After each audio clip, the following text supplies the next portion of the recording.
नमस्कार बाळा, कधी कधी स्वामी परीक्षा घेतात तेव्हा माणूस जागा असतो, पण खरी परीक्षा झोपेत होते. आज मी तुला जी कथा सांगणार आहे ती ऐकताना कदाचित तुला साधी वाटेल, पण कथा संपेपर्यंत तुझं मन स्वतःलाच प्रश्न विचारेल, माझी ही अशी परीक्षा कधी झाली आहे का? ही कथा आहे स्वामी समर्थांनी एका गरीब माणसाची झोपेतच घेतलेली परीक्षा, आणि त्या परीक्षेत तो पास झाला की नापास ते शेवटपर्यंत कळतच नाही. एक लहानसं गाव, गावाच्या कडेला एक मोडकळीस आलेलं घर, त्या घरात राहणारा एक अत्यंत गरीब माणूस.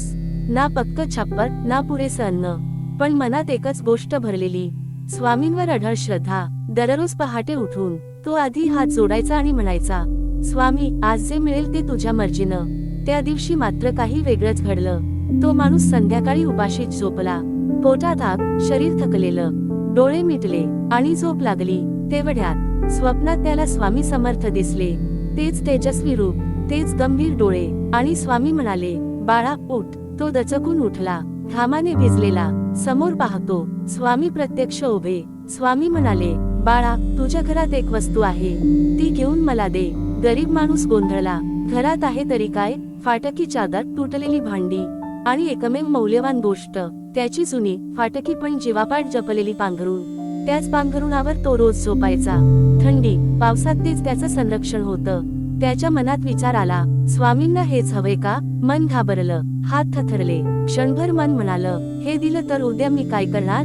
आणि तेवढ्यात स्वामींचा आवाज घुमला, बाळा, मी तुझं नाही घेतोय, मी फक्त पाहतोय. त्या एका वाक्याने त्याचं मन हललं. तो शांतपणे उठला, पांघरून हातात घेतलं आणि स्वामींच्या चरणी ठेवलं. डोळ्यात पाणी, पण चेहऱ्यावर तक्रार नाही. तो म्हणाला, स्वामी, जे आहे ते सगळं तुझंच आहे. तेवढ्यात स्वामी हसले आणि म्हणाले, बाळा, परीक्षा संपली. क्षणातच स्वामी अदृश्य झाले. तो माणूस घाबरून उठून बसला. आजूबाजूला पाहिलं, स्वप्न होतं की खरं? पांघरून पाहिलं, ते तसंच होतं. पण त्या दिवसापासून त्याच्या आयुष्यात हळूहळू बदल सुरू झाले. काम मिळायला लागलं, लोक मदत करू लागले, घरात कधी उपासमारी राहिली नाही.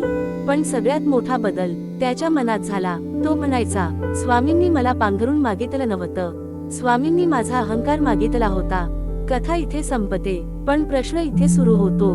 तुझ्याकडेही अशी एखादी गोष्ट आहे का, जी स्वामी तुझ्याकडून मागत आहेत, पण तू सोडायला तयार नाहीस? कधी कधी स्वामी घेत नाहीत, ते फक्त पाहतात. बाळा, तुझी परीक्षा सुरू आहे का? तो माणूस गावात कुणालाही विशेष वाटावा असा नव्हता. ना मोठं घर, ना प्रतिष्ठा, पण रोज स्वामींच्या दर्शनाला येणारा, कपाळावर भस्म लावणारा, आणि तोंडाने कायम स्वामी माझे सर्वस्व म्हणणारा होता. गावकऱ्यांना वाटायचं, हा खूप श्रद्धाळू माणूस आहे.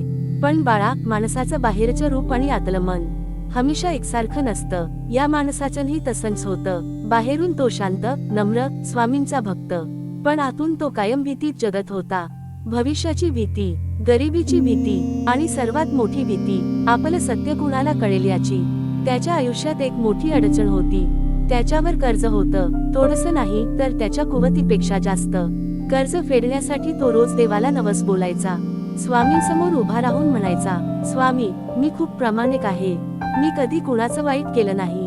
पण मनाच्या एका कोपऱ्यात त्याला माहिती होतं, हे पूर्ण सत्य नाही. कधीतरी व्यापारात थोडी फसवणूक, कधीतरी स्वतःचा फायदा पाहून खोटं बोलणं, कोणी विचारलं तर सत्य लपवणं.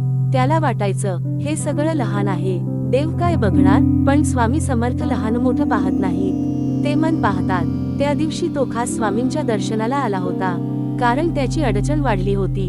कर्जदारांनी वेळ दिली होती शेवटची. तो स्वामींसमोर उभा राहिला, डोळे मिटले, आणि मनात म्हणाला, स्वामी, आज जर मदत नाही झाली तर माझं सर्व काही संपेल. तो मदत मागायला आला होता, पण स्वामी आज त्याची मदत करणार नव्हते. आज स्वामी त्याची ओळख करून घेणार होते. बाळा, कधी कधी स्वामी आपल्याला दुःख देण्यासाठी नाही, तर आपलं खरं रूप दाखवण्यासाठी आपल्या समोर उभे राहतात. आणि आज त्या माणसाचं आतलं सत्य स्वामींसमोर उघड होणार होतं. तो माणूस स्वामी समर्थांसमोर उभा होता, हात जोडलेले, डोळे मिटलेले, पण मन मात्र अस्वस्थ. स्वामी समर्थ त्याच्याकडे शांतपणे पाहत होते. तो शांतपणा पाहून त्याला क्षणभर वाटलं, स्वामी सगळं जाणतात. आणि तेवढ्यात स्वामींचा गंभीर पण शांत आवाज घुमला, बाळा, तू जे मागतोयस त्यासाठी तू खरंच पूर्ण सत्यात जगलास का? तो प्रश्न ऐकताच त्याच्या अंगावर काटा आला. डोळे उघडले, क्षणभर स्वामींच्या डोळ्यांत पाहिलं, आणि लगेच नजर खाली झुकली. मनात विचार सुरू झाले, जर मी खरं सांगितलं तर स्वामी रागावतील का? माझी मदत थांबेल का? देवाला सगळं सांगायची गरज आहे का?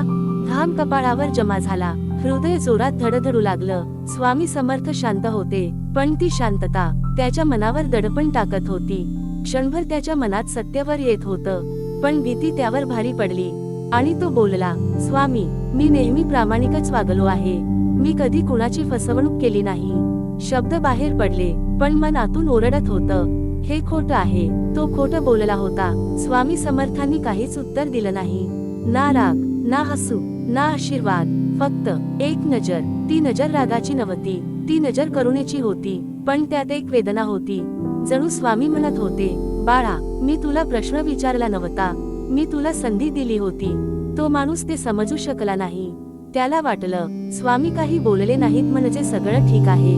पण बाळा, स्वामींचं मौन म्हणजे संमती नसते, ते अनेकदा इशारा असतो. तो माणूस तिथून निघून गेला. पाय चालत होते, पण मन मागेच राहिलं होतं. त्याला माहित होतं, आज आपण स्वामींसमोर खोटं बोललो आहे, आणि स्वामी समर्थांसमोर खोटं बोलल्यावर परीक्षा संपत नाही, ती सुरू होते. स्वामी समर्थ काहीच बोलले नाहीत, ना आशीर्वाद दिला, ना प्रश्न केला, ना चेहऱ्यावर कुठलाही भाव. ते तिथेच बसून राहिले, डोळे अर्धवट मिटलेले, जणू संपूर्ण जगाकडे पाठ फिरवली आहे असे.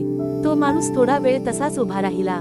त्याला वाटलं, कदाचित स्वामी ध्यानात गेले असतील. पण आजचं हे ध्यान वेगळं होतं. आज वातावरण जड झालं होतं. वाऱ्याचा आवाज जणू थांबला होता. पानांची सळसळही जास्त मोठी वाटत होती. आजूबाजूचे भक्त एकमेकांकडे पाहू लागले.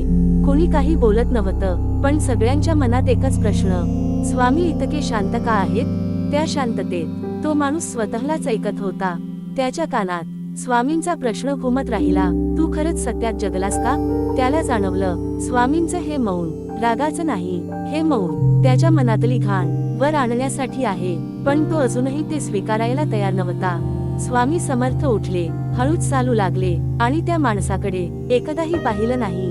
तो क्षण त्याच्यासाठी असह्य होता. स्वामींची नजर मिळणं नाही, शब्द नाही, आशीर्वाद नाही, जणू काही स्वामींनी त्याला तिथे नसल्यासारखं वागवलं. त्याचं मन घाबरलं. तो मनात म्हणाला, स्वामी, काहीतरी बोला, रागावला तरी चालेल, पण असे दुर्लक्ष नको. पण स्वामी समर्थ मौनात होते.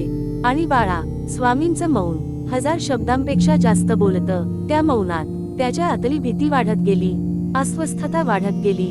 तो तिथून निघाला, पण त्याला माहित होतं, आज स्वामींनी त्याच्यावर कृपा केली नाही. आज स्वामींनी त्याला स्वतःकडे पाहायला भाग पाडलं होतं. आणि हीच सर्वात कठीण परीक्षा होती. तो माणूस स्वामी समर्थांच्या दर्शनस्थळावरून निघाला.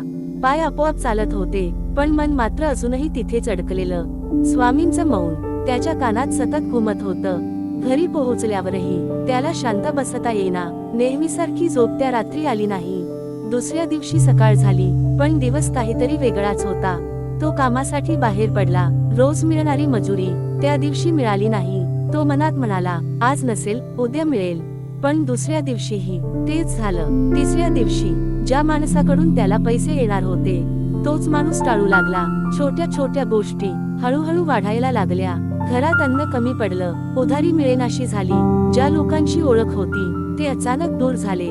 तो स्वतःलाच समजावू लागला, हे सगळं योगायोग आहे, स्वामींचा काही संबंध नाही. पण मनाच्या एका कोपऱ्यात एक आवाज सतत बोलत होता, ही सुरुवात आहे. रात्री झोपताना स्वामींचा चेहरा आठवायचा, ती नजर, तो मौन. तो दचकून उठायचा. पहिल्यांदाच त्याला जाणवलं, स्वामी रागावले असतील तर कदाचित सहन होईल, पण स्वामी दुर्लक्ष करत आहेत हे सहन होत नव्हतं. त्याचं मन अस्वस्थ झालं. देवघरात बसूनही मनाला शांती मिळत नव्हती.